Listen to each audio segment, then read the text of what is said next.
प्रतिदिन एक टॉपिक में आज मेरा टॉपिक है अंधेरे में कविता के प्रथम भाग की व्याख्या कई तरह से की जा सकती है।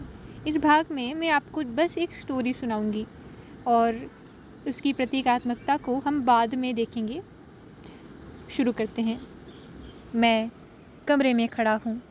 महसूस करता हूँ मेरे अलावा भी कमरे में कोई है, जस्ट लाइक हॉरर मूवीज़। लेकिन ये भूत बुरी आत्मा नहीं है, एक अच्छी आत्मा है जो मुझे हमेशा गलत करने से रोकती रहती है। मैं सपना देखता हूँ कि जंगल में सरोवर के किनारे मैं खड़ा हूँ। घना अंधेरा छाया हुआ है। अंधेरे में सरोवर के काले पानी में एक श्वेत आकृति दिखाई देती है। पेड़ पौधे हवा से जोरों से हिलने लगते हैं। उनके हिलने से अचानक मुझे एक बड़ी सी गुफा का द्वार दिखाई देता है, जो हवा के तेज़ होने से धड़ से खुल जाता है और अंदर से लाल रोशनी बाहर आती है। और लाल रोशनी में एक पुरुष दिखाई देता है, रक्तालोक स्नात पुरुष। रहस्य साक्षात। बड़ा ही एब्सर्ड सा दृश्य है ना? यही तो है फैंटेसी शैली। ये लाल रोशनी में नहाया हुआ व्यक्ति बहुत आकर्षक है।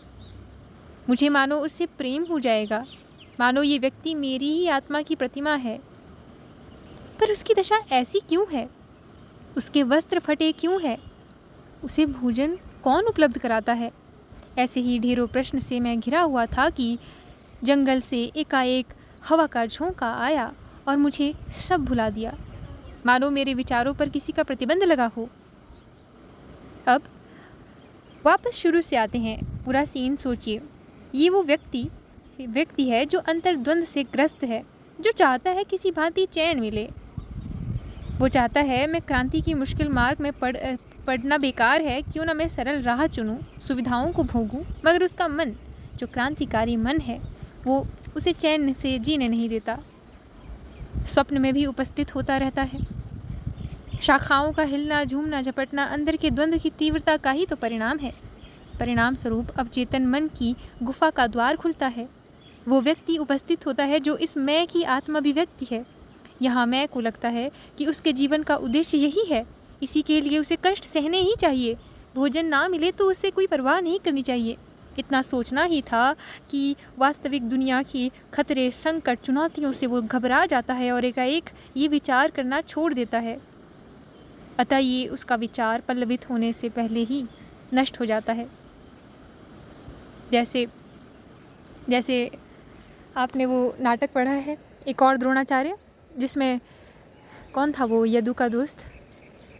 अरविंद बहुत ईमानदार बनने की कोशिश करता है, लेकिन उसके सामने समस्याएं ऐसी आ जाती हैं जो भौतिक दुनिया की समस्याएं हैं, जिन्हें वो झेल नहीं पाता और सुविधाओं को चुनता है और सत्य के साथ धोखा करता है।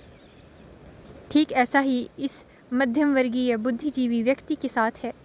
वो चाहता है क्रांति करना, लेकिन वो खतरे जिसे वो सोचता है और सोचते ही डर जाता है। अतः वो चुनता है अपने मन को दबाना, उसे निर्वासित कर देता है, गुफा में डाल देता है, अवचेतन मन में धकेल देता है और हमेशा बेचैन जिंदगी जीता है। Thank you.